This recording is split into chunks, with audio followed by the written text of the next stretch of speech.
I heard you say, meet you in the long grass. Something good at long last. And we're away. Virgo, there is great magic for all of us this year.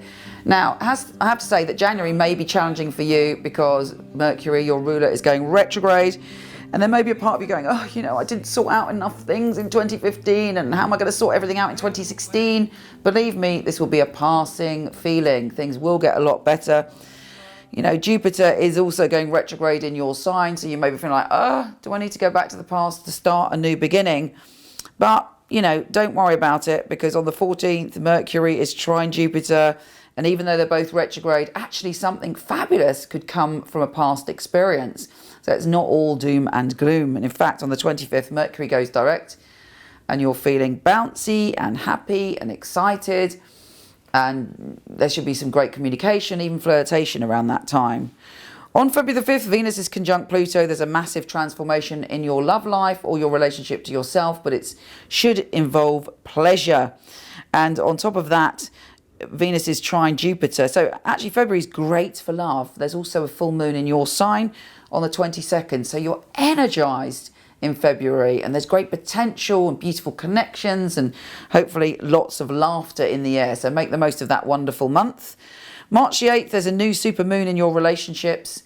You will have a revelation, a sign, a dream, which will tell you exactly the truth of what's going on within your relationships. And on the 8th, the sun is opposition Jupiter. It's not necessarily a bad thing. Jupiter is saying, come on now, it's time to expand your experience of relationships. It's trying to really feel what's right for you relationship-wise and not be frightened to open up, to let go, to feast on broader horizons in general. Now, Mercury is conjunct Neptune on the 11th. You're very poetic that day on the 11th of March and you feel things and you're writing things and you're creative and there may be something mystical and magical that happens, but be careful that there's not anyone around you kind of trying to paint a fairy story. Keep your feet on the ground, although do enjoy it because I do like a bit of Neptune myself. The Grand Earth trine on the 14th is very, very good for you. It's pushing you forward. It's bringing something wonderful for you. It's a gateway to possibility on the 14th of March. There's also a Mutable Grand Cross, which may challenge you in terms of a group. You may start thinking differently to some of the people around you. And often when we change, it's difficult for other people to accept it, all of that stuff. But don't worry about it because you've still got great astrology in March. There's magic, there's romance, there's sensuality, it's all good. Now, on April the 13th, it's a very, very, very magical day because if you include Vesta, there is a Star of David.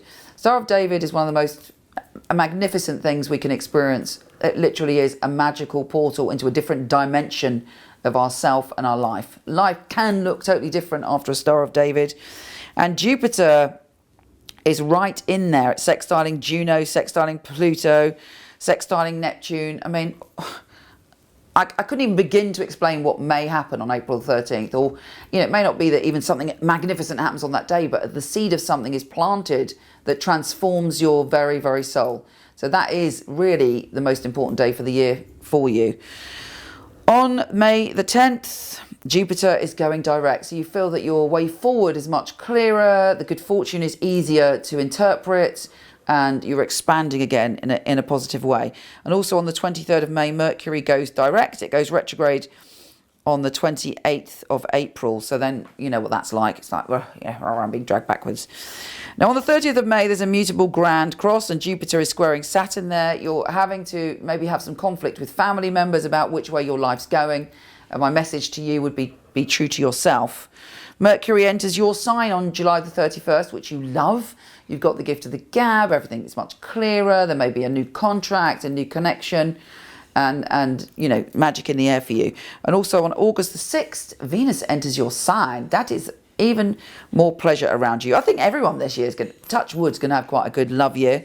But, remember the dates I'm telling you. On the 17th, Venus is trine Pluto. On the 22nd, Mercury is conjunct Jupiter. I think basically August is going to be a fantastic month. There may be travel, adventure, excitement, connection. Really good. September the 1st, there's a new moon in your sign. It's when you can really let the past go. If there's anything been bugging you about the past, you're like, nope, I'm moving on. Jupiter is coming out of your sign, but going into a sign which is great for finance. So you're stepping into the next phase is good. It's like money could get much luckier from the 9th of September. There's a full moon also in your position of relationships, and Mercury goes direct on the 22nd of September. Free at last. Now on October the 11th, Mercury is conjunct Jupiter in your position of finance. Around that time is a great time to come up with an idea, plan, or sell yourself, or look into ways to make money, or to feel more secure within yourself. And on December the 18th, there is a magical pentagram, which is another little golden opportunity for spiritual transformation. And that's more about your spirituality, your unconscious, your primal fears. You're able to overcome some of those things and do a deep healing. Mercury is going retrograde on the 19th of December, a bit of a pain in the bum for Christmas, but you know what? Use it to your advantage. Look back at some of the things you've said, look at the way you've communicated over the year, analyse it, heal it, work with it. And on the 28th, the Sun is conjunct Mercury retrograde, but you know what? Bit of pleasure from the past, bumping into someone who brings you joy. Take care, have a fabulous 2016, and don't forget the weeklies and the monthlies have videos that I do every week and month. I'm going to give you much more detail. Take care, and I'll speak to you soon.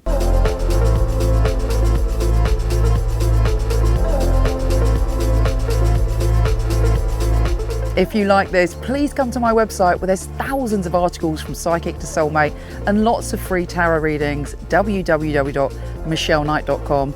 And for all the written astrology of this month, week, or even day, go to horoscope.co.uk.